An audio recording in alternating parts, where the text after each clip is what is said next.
travel, and football, ask questions to our wonderful panelists. Thank you again to all of you for taking the time to prepare those presentations and give those presentations. Very informative and useful for us in our discussion.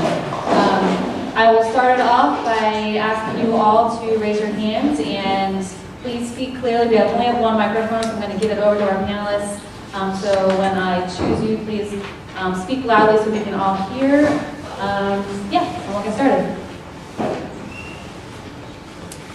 Anybody have a question? Yes. In the back?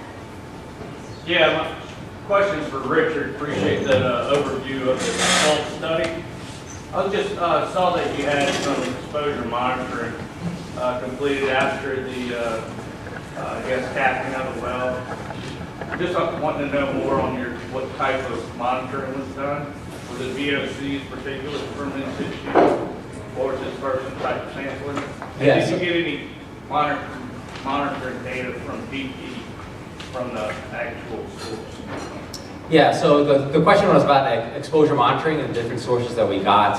And so we were able to work with BP and got access to, took several years and a lot of calls through the lawyers, but we were able to get samples that they had used from one of the contractors, CTEH, and then both area and personal sampling monitors that were both on the vessels throughout the Gulf region, and then also the area samplers and then the mobile samples that they had. So we had access to all of the records, all that were collected, and also the BP, with the EPA area monitors. Unfortunately, a lot of the area monitors were based on land and they weren't really close to any of the sources that we were most concerned about, but we were able to use that data to try to impute and then try to map out coverages throughout the area. So, does that answer your question? And also we did collect measures both on VOCs, particulate matter, as well. So we did have some real-time monitoring. Unfortunately, we don't have a lot of information on who wore those monitors, and so a lot of this is based on self-report in terms of where those individuals are located at the time, and then try to correlate and try to create what's known as a job exposure matrix. And we have a team of industrial hygienists that basically try to estimate those exposures to the individuals. Appreciate it. Is that data available on the Gulf study? Yes, that is, and we've published that information as well, and it's still coming out in the literature. Thank you. Yes, my question deals with those of you who conducted studies. Did you differentiate in the people you were studying, those particularly like low income and other vulnerable populations who often are not recipients of compensation, and examine how their stress was different from those who were eligible for compensation? I'm talking like renters and a few other people who are out of that whole stream and are completely could never be made whole again. Do you have data on that from your Louisiana specific studies? So we do look at income in quite a number of models that we do across our studies, but we have not looked at the relationship between income and looking at the claims process specifically. So no, we don't have that information, or have not looked at it. We do find that the higher the socioeconomic status, which would include issues of race and age and gender, are more likely to have a buffering effect if you have more income. So we're sitting here telling you things that are very obvious and that you already know, but we do have what we would refer to as empirical evidence to show that. Some of them are, now I'm awake. Some of the more recent studies that we've done have been focusing more on those issues. One of the things that happened with the Exxon Valdez oil spill in particular, though, was that there weren't a whole lot of differences in the population. It was primarily white and sort of middle to upper income, so we didn't really have a very good opportunity to do studies in that arena. One of the interesting things, though, that's come out of our work with the BP Deepwater Horizon in Alabama in particular, though, is that we are finding a new vulnerable population, which actually speaks a bit to the kinds of studies that Richard's been doing with respect to middle-aged men being considered a vulnerable population because of their interaction with and their exposure to and their likelihood of being either on cleanup or having their livelihoods affected. So it's an interesting shift that we're experiencing with these kinds of disasters. My most recent study of a toxic contamination event with that Tennessee Valley Authority coal ash spill is a bit problematic as well, because that area was very white, very high income and very affluent, and quite a bit older than your normal population. But there are a number of studies, researchers who are working in that arena and are emphasizing differences in vulnerable populations with respect to age and gender and race and ethnicity. Thank you. And just a second what Lexel said, this is an understudied population because it's very difficult to track and find them for studies. And so we made a lot of special efforts. We did on-the-ground tracing to try to identify individuals who are maybe unemployed or underemployed to try to get them to participate in the study so that we can try to at least look at and answer those questions. And as I mentioned, and Tim mentioned, that they are less resilient and may suffer disproportionately the health burdens that may be happening from the forest fire. Thank you.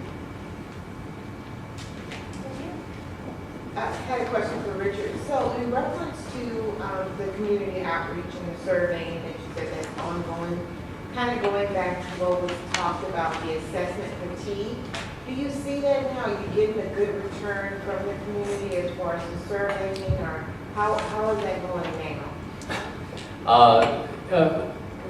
Yes, even before we went into the communities, we were aware that there's a lot of assessment fatigue, a lot of researchers coming in, and then taking these results and these specimens and then leaving and then never coming back. Yeah. And so we are very, very sensitive to that information and trying to reduce the burden on the participants and try to give them information that be valuable and useful to them. So that's why we reported back the results, what were they exposed to, reported back to their medical providers if they had one, and then also doing community meetings to try to present some of the results back to findings, answer the questions of concern to those individuals. So yes, to answer your question, that there was a lot of burden we tried to provide, and over time, I think people just disappear. They move on with their lives,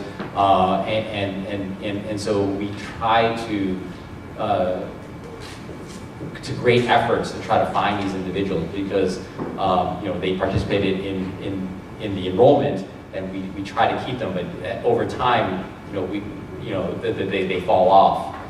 And so that's why we try to stay visible in the community, so that even if you did miss an opportunity to answer like the first follow-up question, I think you can still answer the second follow-up and provide longitudinal data, because the more information you provide, the more valuable it becomes to understand their experiences and what they personally had gone through, so that we can then share their story and tell what the results are to the larger scientific community, so that we can learn from this experience and then move on and try to prevent that from happening in the future. I do have just a couple of quick comments. It was interesting over the 15 to 20 year period that we were studying the Exxon Valdez oil spill. There were people who initially did not want to participate. They didn't feel like they had any impacts, whether it was mental health or otherwise, on their personal families or themselves. And then as I came in about 12 years later after the initial study started, people kind of started coming out of the woodwork and saying, you know, I didn't think this had affected me, but it really did. And here are the ways in which it affected me. So I think those are things that are important to keep in mind. And the other thing that we found was that we were finally, you know, we go into the communities and we say that, you know, the information you share is going to be aggregated, we are going to produce reports, we are going to give presentations and so forth. And we basically indicated that what they were sharing would be used in future events. And unfortunately, it has been used. It has been used in the Deepwater Horizon event to be able to share back. And at some level, it's very gratifying and validating for the people up in Cordova in particular to have shared their experiences and to know that out of that tragedy has come some positive things. And right here. Yes, my question is for Catherine and Tim. I just wanted to know if you guys can go into detail on how you eliminate and how effectively you feel that you eliminate other variables from your study and research that don't necessarily have to do with like response restoration and things like that. Looking at, you know, the child's interest in like the political climate or like technology boom, and eliminating that, and how you feel that you can eliminate that from your research as far as only focusing on like the response and restoration stuff and not really.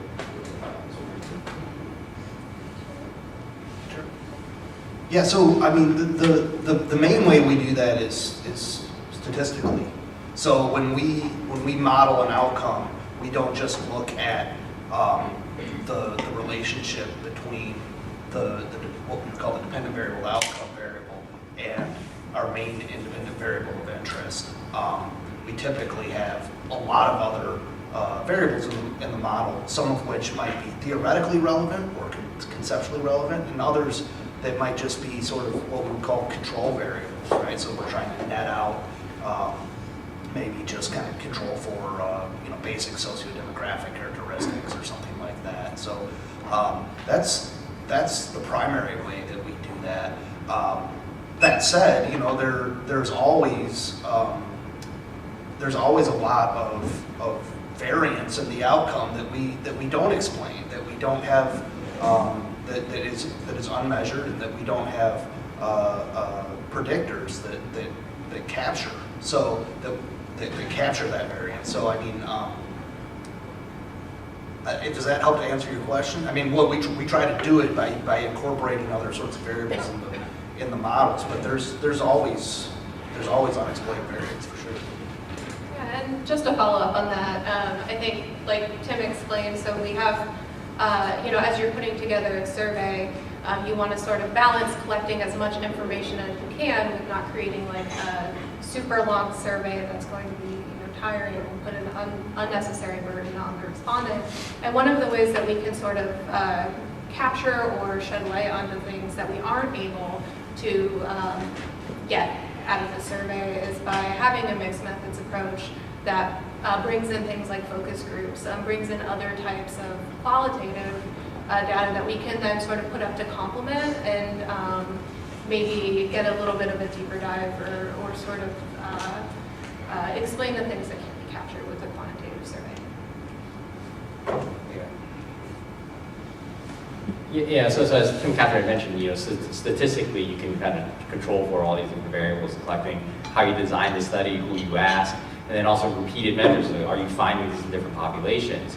And so from other studies, and then it's just kind of like the scientific method in terms of repeating these findings. And if you're seeing the same thing occurring in a different population at a different time, that leads more credibility and credence to the original findings.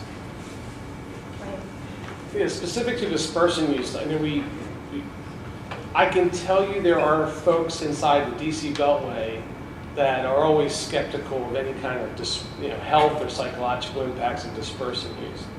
There are definitely folks all over the country in certain sectors who think that impacts of I'll have a question. The impacts of dispersants, they just read the MSDS sheet and they're like, yeah, my spleen hurts. Yeah, my liver's failing. And yeah, they're spraying dispersants in my backyard, and it's in my drinking, it's in my well, which is pretty much impossible. So, but how do you, and there was also, I've heard discounts of your study, Richard, about it was self-reporting. And my message and also a question is that, you know, I worked in lead poisoning prevention for many years in Baltimore City, and I'm still doing it now with EPA, is there tends to be a discounting of from the powers that be to the impacted community, especially when there's a geographical distance of being inside the Beltway, that these people are making this up. It's psychosomatic. They're jumping on the bandwagon. They're laying on the sidewalk next to the crashed bus.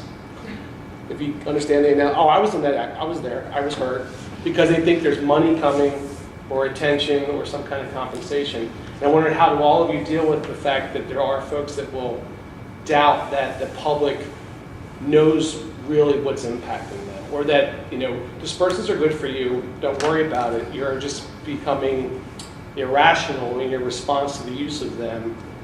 And like I said, I've heard that for years. This is, you know, my first public meeting where I've been to actually talk to people about this actually since Valdez, because I worked on some aftermath of Valdez as well. So maybe Richard first, if you could just maybe, you know, there's people that tend to discount the citizen in all of this, because the citizen's not a scientist, so they don't know what they're talking about. Or they're not doctors, sorry. So I mean, we have to treat it seriously in terms of you know, individual self-reports, and I think you try to design into your questionnaire, like for instance, like we did build into the questionnaire dummy questions that you know, have nothing to do with exposures, and to try to weed out those individuals so that if someone just answered yes to everything, you know, that we were able to then stratify out, you know, take those people out of the analysis and then see if it's still there. So there are methodological ways to try to address those things. And then, you know, again, there's also how you design the study, how large it is, and so if you're seeing it across multiple populations, repeated, you know, and having these sample sizes where you've been able to detect these very small effects, you know, those are some of the methodological ways to address it. But you know, and then it is very difficult for you know, one individual versus, you know, repeated, you know, having the same individual over or groups of individuals, and so more and more individuals are reporting the same effects. You know, magnified, that gives you more, gives it more credence and credibility. And then what you ultimately can and can't do is just, you know, these are our findings. These are things and these are the things that we looked at, and this is how the study was designed. And you can see that, you know, a study population of 10,000 or 20,000 individuals versus 50 people or 100 people. You know, so you could look at some of those reports and see, like, well, a report with 10,000 people and these are the findings gives it a little more credibility, because you can see it's like it's very hard. You know, maybe one or two people lie and they slip through the cracks, but it's very hard to say 100 people, 1,000 people all lied, all in the same thing. They all have the same exposures, and ultimately that's the best you're able to do, I think. And then looking at you know, other researchers, other studies, if they're all reporting the same thing, you know, that's ultimately how you develop a scientific consensus. I think Kevin. So with respect to asking about health impacts, we don't tend to ask directly about whether they have any specific symptoms. One of the things that we do, though, is look at risk perceptions and ask about concern about air quality, water quality, concerns about family and personal health.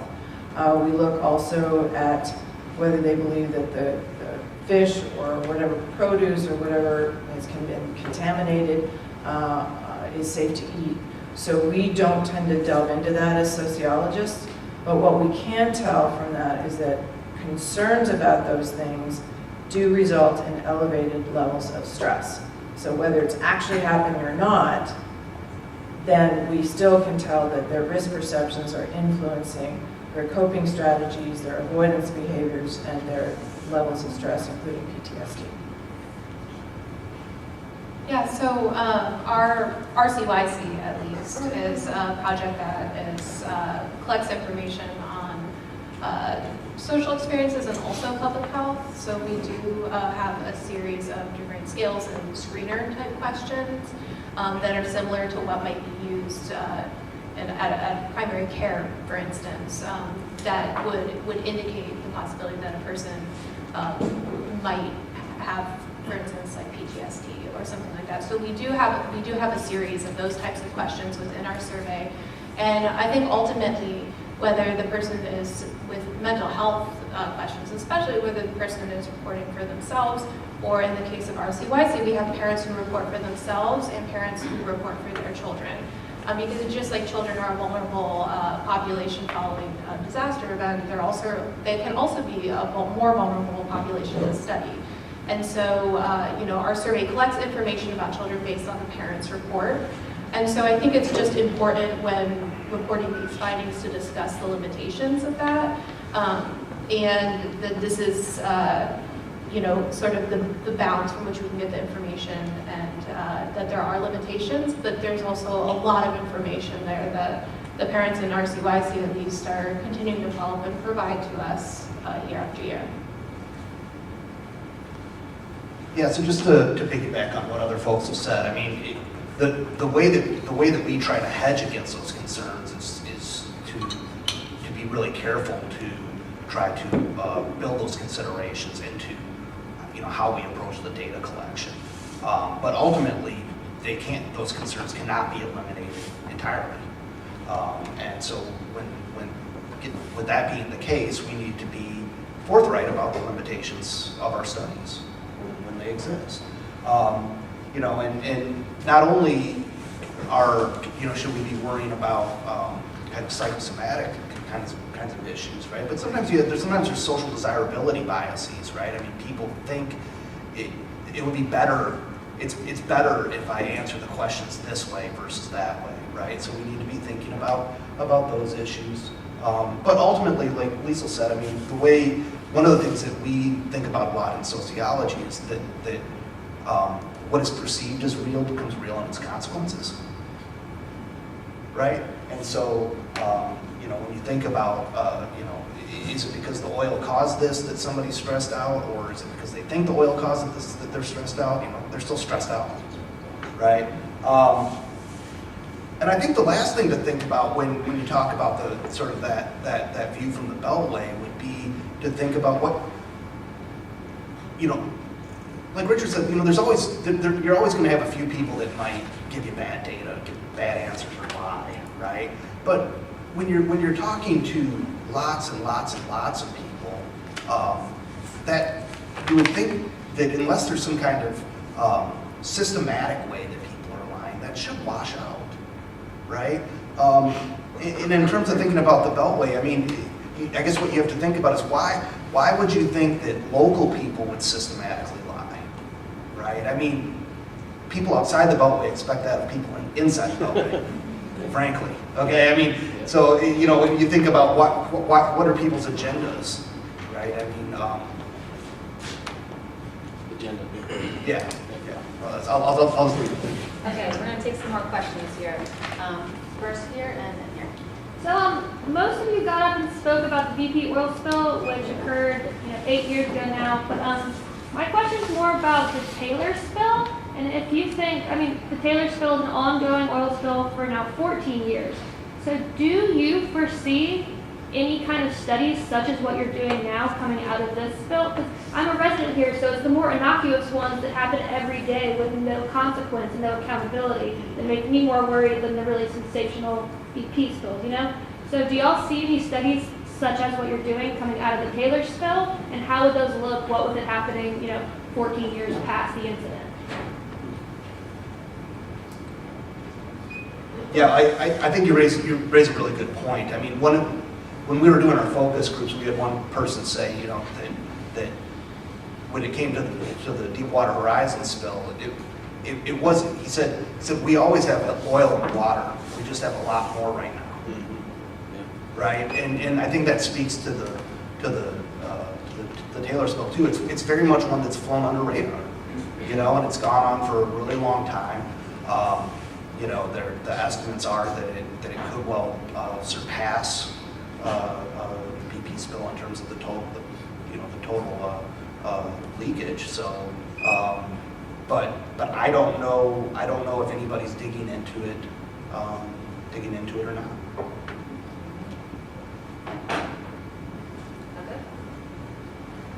Two words, politics and funding. You know, the research that most of us are engaged with have resources attached to them. We had to write grant proposals, and somebody had to think that the work was important enough to do what we have been doing.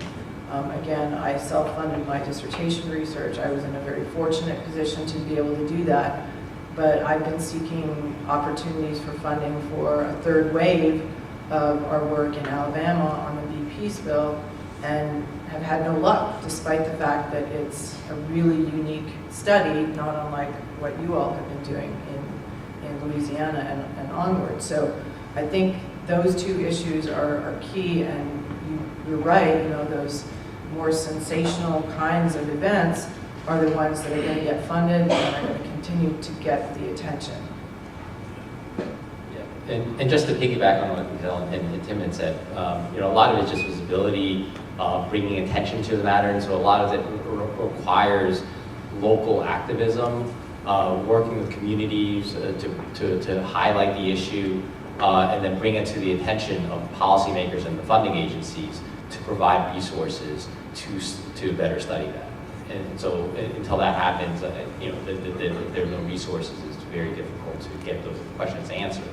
And so, you know, strongly encourage working with, a lot of this is an environmental justice issue, and working with the local communities to try to bring that attention to the funding agencies so that they will fund and look at and answer those questions.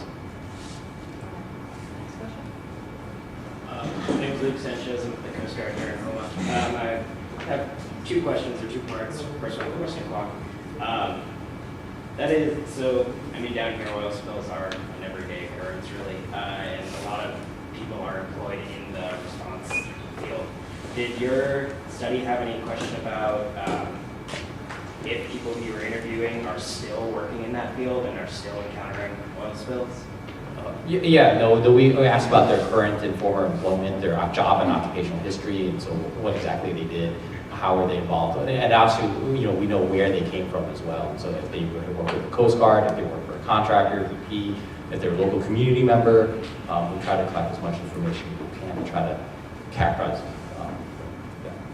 Thank you. And the second one is for Dr. G. Maybe Mr. Sams, you can help with this one as well. You mentioned stress caused by the compensation process and the litigation process. So there's a process for putting in claims if you have damage to property and such. Do you think that the stress that was caused was because people didn't think they were going to get compensated just from the process in general? And then how on the local level can we help mitigate that stress? You start. So it's the processes that are the cause of stress. In fact, the way we word some of our questions, both following Exxon Valdez and the Deepwater Horizon, are the extent to which the compensation processes cause more stress than the disaster event themselves. And so what we are finding is that after a certain amount of time, it's going through compensation processes, filing claims, and when we say compensation right now, we're using a catch-all phrase, whether they were filing claims, whether they were involved in litigation, or whether they were involved in some kind of overall settlement activity. So we're going to start teasing that out more, but it is the process itself. It's also the perception that process compensation associated with processes isn't equitable, that you're looking across your driveway at your neighbor and they seem to have gotten something far more than you did, even though you felt perhaps like you had more damages and that you had more impacts than they did. And one of the challenges up in Alaska was after 20 years, the final compensation was actually posted out online by name so people could look and see what their neighbors got. And yeah, and that caused a lot of community disruption. There were people that decided not to work on the spill because they just didn't believe that it was something that they needed to be involved with. It was a moral principle for them, and they took the financial hit. And then people who did work on the spill, they had to sign away some of their rights because they were basically told that when you were getting compensation, even though you weren't fishing, you were still being paid, so you really didn't have any losses. So it's the processes that seem to be causing the levels of stress that we're seeing. And I think that's one of the things that's so important about understanding how incident command works, how the primary responsible parties work, and again, perhaps seeing somehow at the local level how, for example, the Vessels of Opportunity programs work and who gets to work on those, and having those kinds of things set up front. I'll just add on that it does involve a lot of litigation as far as impacted individuals, going back to the responsible party. Broadly, within the U.S., there is a claims process established, again, out of the Oil Pollution Act of 1990. It puts that responsibility if the claimant is does not feel adequately compensated, or they're not getting the time, there's a provision to go to the National Pollution Fund Center that is managed by the Coast Guard to adjudicate those issues and potentially pay claims out of the Oil Spill Liability Trust Fund, which again, it all goes back to legislation. And back in the day, when that law was updated, the Clean Water Act, that was a significant shift in what was existing before that. It has not been opened in 28 years. We've had several incidents, and I know there's a lot of claimants out there that feel that they have been stiff-armed and other analogies, but it really comes down to you have to advocate, whether that's individual, a group, and there's some kind of a class action issue, or it's always appropriate, if you want to see real change, to write your congressman and senator and say, hey, at some point in time, we need to crack open this law and put some different provisions in place. Because what is law is how we operate. I have one final quick thing to say about that. Because we had collected data up in Alaska about stress associated with compensation and litigation processes, when we were in the field in 2010, before we started studying the Deepwater Horizon event, we asked people in Cordova specifically what advice, if any, they would have for folks down on the Gulf Coast. And the primary point that they made was, don't get dragged out in litigation or compensation. Settle as quickly as possible for as much money you can get and get out. So what we've seen is a pendulum swing from waiting for 20 years to get compensation through the punitive system versus people settling quickly and then realizing it perhaps wasn't enough. Yeah, we're getting into the lunch hour, so I'm going to take a couple more questions and then we'll break. I have a quick one for Ms. Dardar. I noticed in your slides that you mentioned you're trying to start a language immersion program and some other cultural community organizations, and you said needed support. So I was wondering what we could do in the room to support you in that. Well, Terrebonne Parish, we're trying to get French immersion school started, and if like the co-chairman and a few council members went to the school board to talk to them to get it started, but that's the furthest it's been. So I mean, like for the support, if you would contact Terrebonne Parish, maybe that would help. Any more questions before we break? Heading up to Davis and U.S. Coast Guard, Morgan City. So you guys have done a lot of research, a lot of time, a lot of effort into figuring out and discovering different problems with responses. Moving forward, what are you trying to see differently in response, especially from a social, psychological standpoint? Because I feel like every single response we've had, we've gotten better at cleaning up the spill, saying, oh, the rock looks like it did before, but as far as the community is concerned, where you guys want to take that? So as part of our experiences through the Deepwater Horizon disaster, the NIH has started a disaster research response program to close the gap, or the time gap between the response workers and then being able to kind of learn from these, and then whether or not there are any potential health effects. And so we were working with the national response team to try to get research integrated into the response process and to better collect baseline data and then try to identify individuals earlier on so that we can track and find out whether or not they're affected, so that we can take these opportunities from different disasters, whether it's a wildfire, a hurricane, an oil spill, and then moving forward, how better to learn whether or not the policies and procedures that were in place are adequately addressing the concerns moving forward. So that's kind of one of the large programs that have been started to try to learn these efforts. And from my vantage point, part of the GOMRI initiative that you've heard about and the now annual Go Moses Conference, which is coming up again in New Orleans, the week of 4 through 7 February. We're at the point now where a lot of research has been done, a lot of data is out there. And how do you get that back into the minds, into the existing policy plans and procedures of the responder?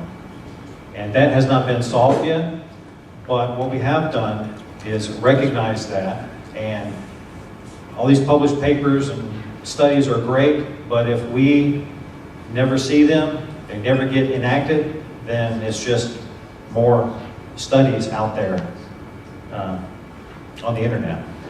So what we have specifically done within the 8th District and within Regional Response Team 6 is take a couple of components which were an issue, identified gap, an issue during Deepwater Horizon, which were additional scientific, academic individuals involved early on, and the seafood industry and the impacts on that.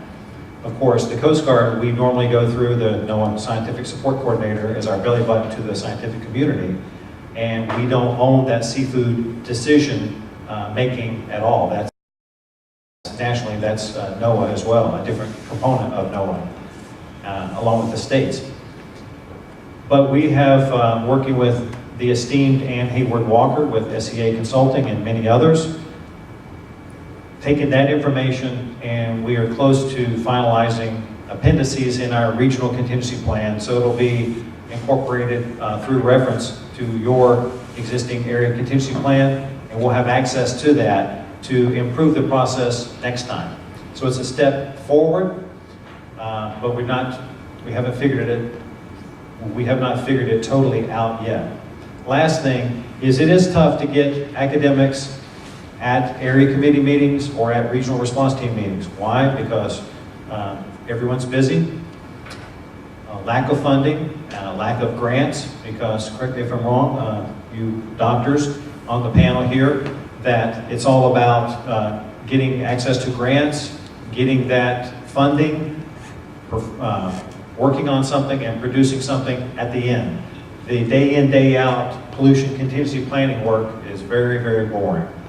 And that's why when we get people in shortly after a massive incident, they're enthusiastic, they want to be part of the team, but then it quickly trails off because it gets quiet, you don't have a big one, and you're just in the drudgery of, taking a look at the minutia sometimes. So we do acknowledge that from the Coast Guard standpoint, and I'm sure to some extent from the EPA as well. But that is a challenge, and that's one thing that you can help us all if you can continue to talk that up and to at least get some interest. And if you can't make it at the area committee level, the regional response team meetings throughout the country is a great opportunity and option. Those are twice a year usually, and you can have access to their local captain of the port staff and those plans. So that is a good connection point moving forward long term with bridging the gap between academics and studies to the responders and their contingency plans. But as Mike said, it is a work in progress, and we're actively trying to work on it. But it is, does get some drudgery.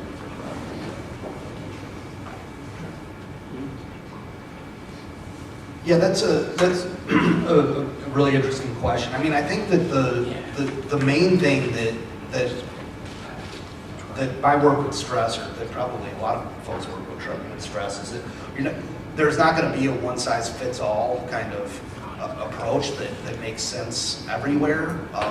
Thinking conceptually about the way resilience and vulnerability work across different dimensions, as it applies to individuals, communities, and so forth, I think is a good starting point. But the context of the disaster and the social fabric that it's interacting with are going to make the specific considerations different from place to place. So there's got to be some recognition of that and flexibility in approach to recognize that. One of the things that some folks that I've worked with, and Lisa's worked with some of these people a lot more than I have, there's a fair amount of evidence to suggest that, for example, community health workers are a really good vehicle for dealing with these sort of things, because with what a community health worker, the idea is that you have somebody that's rooted in community, but that is also educated about the kinds of things to be looking for in terms of physical, mental, and behavioral health effects, and that is knowledgeable about resources, so that they can sort of be a bridge.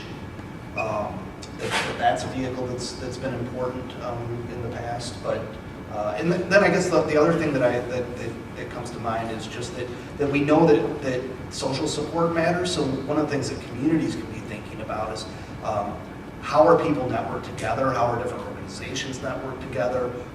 Who's on the outside, right? Are there ways that we can bridge? I mean, doing things like that to sort of increase community social capital and kind of collective efficacy, those sort of things are going to be valuable if and when disaster strikes. So there were two really concrete things that came out of the Exxon Valdez work, and I'll be brief. One was called the Peer Listener Program. It's a program that trains laypersons ranging from restaurant workers to hairdressers to others that are just normally interacting with the public. It wasn't to teach them how to be counselors or psychologists. It's about helping them learn how to listen. So that was developed in the 90s after the Exxon Valdez oil spill, and it was revised after Katrina to be implemented in communities along the coast, and then it's been further revised following the Deepwater Horizon. And those trainings, I believe, now are being handled by Sea Grant, if I understand correctly, and they're doing evaluations of the effectiveness of those.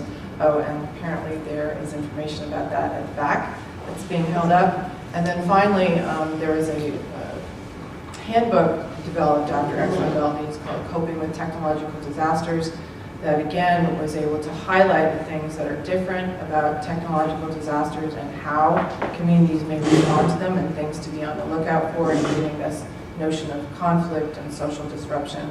And I think too, this workshop, this series of workshops, is something that is going to be really important in advancing our understanding of what's happening cross-cutting in communities that are either exposed to or have experienced oil spills. So I think this is a really, really important piece that Sea Grant is well positioned to advance. All right, thank you. This has been a wonderful discussion. I hate to cut you off, but I know everyone's probably getting antsy and hungry. If we can, please give a round of applause for our speakers.